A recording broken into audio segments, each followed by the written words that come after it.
오늘 우리에게 주시는 하나님의 말씀은 신약성경 마태복음 5장 9절, 마태복음 5장 9절 한 절입니다. 우리 합독하겠습니다. 시작. 화평하게 하는 자는 복이 있나니 그들이 하나님의 아들이라 일컬음을 받을 것임이요. 아멘. 오늘은 성탄 감사 주일입니다. 저와 여러분들 먼저 인사 나누겠습니다. 메리 크리스마스. 여러분 앞뒤 좌우에 계신 분들 인사 나눠주시기 바랍니다. 성탄의 기쁨과 평강이 여러분의 삶에 충만하기를 축복합니다. 우리 예수님께서 베들레헴에 나셨을 때 여러 놀라운 일들이 일어났지요. 그 가운데 하나가 목자들에게 천군 천사가 나타난 것입니다. 밤에 들판에서 양떼를 돌보고 있던 목자들에게 수많은 천군 천사가 나타났고요. 그들은 천지를 진동시키는 찬송을 불렀습니다. 그 찬송이 누가복음 2장 14절이지요. 지극히 높은 곳에서는 하나님께 영광이요 땅에서는 하나님이 기뻐하신 사람들 중에 평화로다. 그렇습니다. 우리 예수님의 탄생은 지극히 높으신 하나님께 영광이 되는 사건입니다. 그리고 이 땅을 살아가는 우리에게는 평화의 사건이지요. 예수님의 나심으로 참된 평화가 시작되었습니다. 먼저 하나님과 우리 사이에 평화가 회복되었습니다. 우리의 죄는 하나님과 우리 사이를 갈라놓았어요. 그런데 예수님이 오심으로 화목하게 되었습니다. 평화가 시작되었어요. 그리고 사람과 사람 사이, 사람과 자연 만물 사이에도 평화가 선포되었습니다. 자, 이렇게 중요한 평화, 세상에는요 두 종류의 평화가 있습니다. 팍스가 있고요, 샬롬이 있습니다. 먼저 팍스, 라틴어인데요, 평화라는 뜻입니다. 그리스 로마 신화에 나오는 평화의 여신이라는 의미도 있어요. 이 팍스라는 단어는 여러분 아시다시피 주로 어떤 나라나 제국 앞에 붙여서 사용했어요. 세계사를 살펴보면 이 팍스라고 하는 단어가 가장 광범위하게 또 널리 인식되면서 사용된 나라가 로마 제국이지요. 로마 제국은 초대 황제 아우구스투스를 시작으로 약 150년간 평화의 시대를 누렸습니다. 그것을 로마의 평화, 정확히는 로마에 의한 평화, 팍스 로마나라고 불렀습니다. 그런데 이 팍스는 다분히 자국 중심의 평화입니다. 군사력을 앞세운 이 국가가 주변 나라들, 민족을 제압하면서 유지하는 평화이지요. 그러니까 팍스는 강자가 약자를 지배하고 억누르면서 만드는 평화입니다. 로마가 그러한 평화를 유지하기 위해서 그들은 끊임없이 제국을 확장시켜 나갔어요. 하루도 피를 흘리지 않은 날이 없습니다.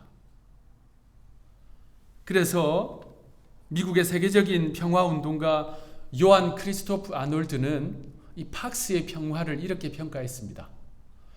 팍스의 평화는 강자가 약자의 목을 누르면서 조용히 해, 평화를 위해서 라고 윽박 지르는 평화다 라고 말했습니다. 로마는요 그러한 팍스 로마나를 이루었지만 영원하지 못했습니다. 여러분 인류 역사를 살펴보십시오. 수많은 제국들이 그러한 팍스의 평화를 꿈꿔왔습니다. 해양 강국인 스페인은 팍스 히스파니카를 이루려고 했어요. 그 뒤를 이은 대영 제국 영국은요 또 해상 강국이 되었습니다. 그래서 팍스 브리타니카를 성취했습니다. 오늘날 이 세계의 구도를 보십시오. 여러 강대국들이 자신만의 팍스를 이룩하기 위해서 노력합니다. 전쟁을 불사하면서 말입니다. 그래서 세상에는 이러한 팍스의 평화가 있는가 하면 또 하나의 평화가 있습니다. 샬롬이에요. 샬롬은 히브리어입니다. 마찬가지로 평화라는 뜻이에요.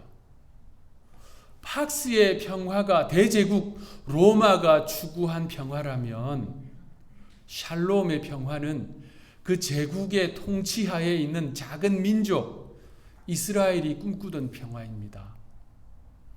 이스라엘 백성들은 이 샬롬을 갈망했어요. 그러면서 서로 간에 인사하면서 샬롬으로 인사했지요. 당신에게 평화가 있기를 바랍니다. 자신에게, 타인에게, 고통받는 민족에게 평화가 있기를 소원하면서 샬롬을 부르짖었습니다. 그들이 그렇게 샬롬을 갈망한 이유가 있습니다. 하나님께서 그것을 약속해 주셨기 때문이에요. 민수기 25장에 보면 이스라엘이 나라로 탄생하는 그 시점, 출애굽하는 그 과정에서 하나님께서 그들과 여러 가지 언약을 맺어주시는데 그 중에 하나가 바로 샬롬의 언약입니다. 그리고 그 유명한 이사야 선지자는 장차 오실 메시아는 바로 그 샬롬을 주실 분이다 라고 예언했어요. 그 예언이 이사야 9장 6절에 나옵니다. 우리 합독하겠습니다. 시작. 이는 한 아들을 우리에게 주신 바 되었는데 그의 어깨에는 정사를 메었고 그의 이름은 기묘자라 모사라 전능하신 하나님이라 영존하시는 아버지라 평강의 왕이라 할 것입니다. 아멘. 이사야가 예언한 메시아, 그분은 누구인가? 평강의 왕이시다, 샬롬의 왕이시다 라고 예언한 거예요.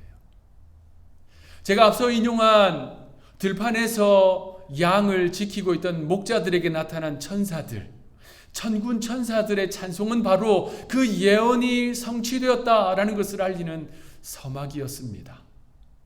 땅에는 하나님이 기뻐하신 사람들 중에 평화로다. 베들레헴에서 시작된 샬롬은 지극히 작은 불꽃이었어요. 그것은요, 그저 말구유에서 시작된 불꽃이었습니다. 그런데 그 평화 샬롬의 불꽃은 곧 온 세상을 덮게 됩니다. 총과 칼, 무기로는 이룰 수 없는 진정한 평화 샬롬. 그래서 성탄은요, 샬롬의 성취입니다. 그러한 평화가 저와 여러분들에게 있기를 축복합니다. 그러한 샬롬이 여러분의 가정에, 여러분의 일터에, 고통받는 환우들에게, 그리고 전쟁과 기근과 자연재해 가운데 고통받는 이 지구촌에 있기를 주님의 이름으로 축원합니다. 오늘 본문은요, 팍스의 평화가 아닌 샬롬의 평화로 우리를 초대하시는 내용이에요. 주님은 이렇게 말씀하십니다. 오늘 본문 마태복음 5장 9절 다시 한번 더 합독하겠습니다. 시작. 화평하게 하는 자는 복이 있나니 그들이 하나님의 아들이라 일컬음을 받을 것이며. 아멘. 산에 오르신 예수님은 산상수훈, 그리고 그 시작인 팔복의 말씀을 선포하셨어요. 이 산상수훈과 팔복은 그리스도인의 삶과 신앙의 중요한 기준입니다. 특히 우리가 함께 읽었던 이 본문은 누가 과연 하나님의 자녀인가? 누가 과연 하나님의 아들인가 딸인가? 라고 하는 질문에 대한 답변입니다. 바로 화평하게 하는 사람들입니다. 풀어본다면 평화를 만들기 위해 노력하는 사람들입니다. 그래서 영어 성경에는 peacemakers라고 되어 있어요. 평화를 만드는 이들, 그들이 바로 하나님의 아들이다. 하나님의 아들, 하나님의 딸, 그래서 하나님 나라를 유업으로 상속받는 사람들이 누구인가? 평화를 만드는 사람들이라는 것이 오늘 본문의 예수님의 말씀입니다. 샬롬의 평화. 그래서 우리 그리스도인들은 피스메이커가 되어야 합니다. 우리 그리스도인들은요, 평화를 깨트리는 트러블 메이커가 되어서는 안 됩니다.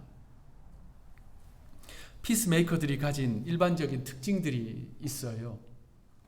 그 주변에 사람들이 모여듭니다. 누구나 평화를 좋아하기 때문입니다. 다툼과 분쟁을 좋아하는 사람은 아무도 없지요. 그래서 피스메이커들 주변에는요, 사람들이 모여들면서 이렇게 생각해요. 그에 대해서. 그 사람과 함께 있으면 좋다. 마음이 편안하다. 더 오래 함께 있고 싶다. 여러분들 주변에 그런 분들이 있나요? 누가 떠오르십니까? 반면에 이런 사람도 있겠지요. 그 사람 있으면 피하고 싶다. 함께 있고 싶지 않다. 자리를 떠나고 싶다. 트러블 메이커라고 할 수 있습니다. 우리 그리스도인들은요, 오늘 본문의 주님의 이 명령대로 피스메이커가 되어야 합니다.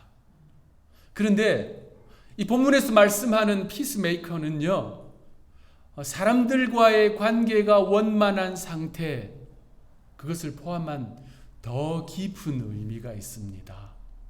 이것은요, 예수님께서 오심으로 시작된 샬롬의 평화거든요.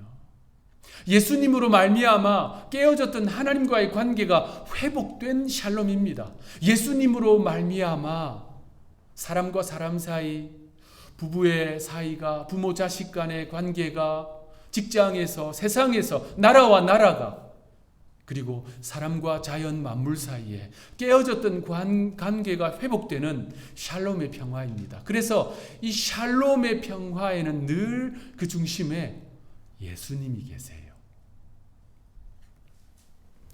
워렌 코넬이라는 분이 있습니다.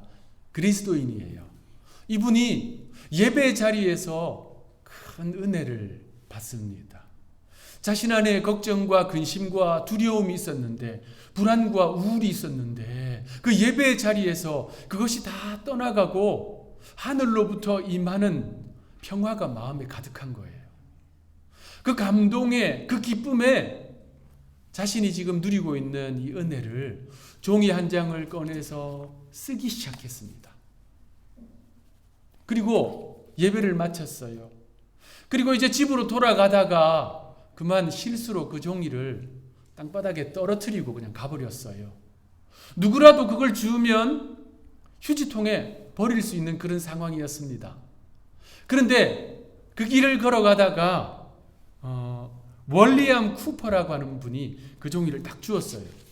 그리고 휴지통에 딱 버리지 않고 펼쳐서 읽기 시작했습니다. 그런데 그 글을 읽는데 마음에 감동의 물결이 솟아나는 거예요.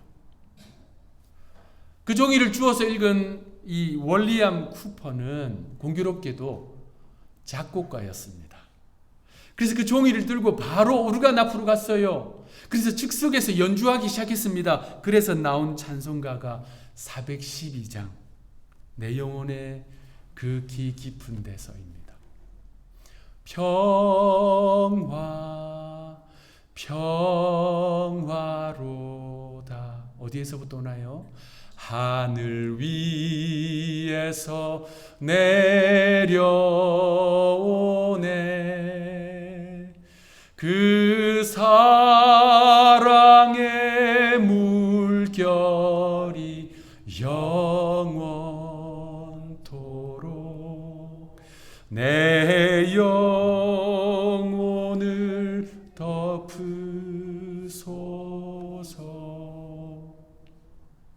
여러분에게 그러한 평화가 있기를 축복합니다. 참 귀한 찬송가이지요. 이 찬송의 고백대로 샬롬의 평화는 어디로부터 오냐면요, 하늘로부터 임합니다. 특별히 4절 가사, 이 땅 위에 험한 길 가는 동안 참된 평화가 어디 있나? 우리 모두 예수를 친구 삼아 참 평화를 누리겠네. 오늘 본문의 주님의 명령대로 우리가 샬롬의 평화를 만들어가는 사람들이 되어야 하는데, 그러기 위해서는요, 예수를 자신의 친구로 삼으면 됩니다. 예수님을 친구 삼아 동행하며 중심에 모신 그들이 바로 삶의 자리에서 샬롬의 평화를 만들어갈 줄로 믿습니다. 오래된 신문 표지를 사진으로 보시면서 오늘 말씀을 마무리하겠습니다. 여러분 보시는 이 사진은 1914년 12월 31일 영국 데일리 메일이라고 하는 신문의 전면 표지 사진입니다. 헤드라인을 보니까 크리스마스 휴전, 정확히는 크리스마스 정전에 대한 기사라는 것을 알 수 있습니다. 1914년 12월은 제1차 세계대전이 한창인 시기였어요. 특히 이 서부전선에서는요, 영국과 프랑스 연합군이 독일에 맞서서 아주 치열하게 전쟁을 치르고 있었습니다. 그들은요, 이 100야드도 채 되지 않는 그 좁은 땅을 중간에 놓고 참호를 파서 이 전쟁을 치르고 있었습니다. 그러다가 12월 24일 성탄절 이브가 되었어요. 누가 정하지도 않았는데 서로 공격을 멈추었습니다. 그러다가 그들이요, 그 참호 안에서 아기로 태어나신 예수님을 기억하면서 성탄절 노래를, 찬송가를 부르기 시작했어요. 그 소리가 점점 커졌습니다. 이 상대측 적군의 참호까지 들리기 시작했어요. 적진에서 크리스마스 캐롤이 들리는 것을 듣고 사람들이요, 이 군사들이 자신들의 무기를 내려놓고 중간지대로 나오기 시작했습니다. 한 사람, 두 사람 나오더니 수많은 사람들이 그 중간지대로 나왔어요. 그리고 그들은 대화를 나누었습니다. 음식을 나누었어요. 그리고 기념품도 나누었습니다. 심지어 축구 경기도 했어요. 그리고 여러분 보시는 이 사진, 기념사진도 촬영했습니다. 역사가들은 이 날을 크리스마스의 기적이라고 불렀습니다. 여러분, 총과 칼과 대포와 미사일로 팍스의 평화를 추구하는 그 참혹한 전쟁 한복판에서도 샬롬의 평화가 무엇인지, 샬롬의 평화의 힘이 무엇인지를 명확하게 보여주는 사건이라고 할 수 있습니다. 사랑하는 하늘의 성도 여러분, 우리 예수님의 탄생은 하늘의 평화가 이 땅에 임한 사건입니다. 그 주님은 우리에게 화평케 하는 자가 되라고 말씀하세요. 주님의 이 말씀대로 삶의 자리에서, 교회에서, 가정에서 샬롬의 평화를 만들어가는 평화의 사도들이 되시기를, 그래서 하나님의 아들, 하나님의 딸이라고 불리움 받는 우리 하늘의 성도들이 되시기를 구주 예수님의 이름으로 축원합니다. 기도하겠습니다. 주님은 하늘의 평화 샬롬을 우리에게 주시기 위해서 이 땅에 오셨습니다. 팍스의 평화를 추구하는 모든 나라, 모든 민족, 모든 사람들의 관계 속에 샬롬의 평화를 부어 주옵소서. 그래서 크리스마스의 기적이 우리의 삶에 재현되게 하여 주옵소서.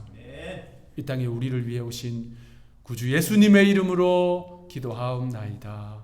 아멘.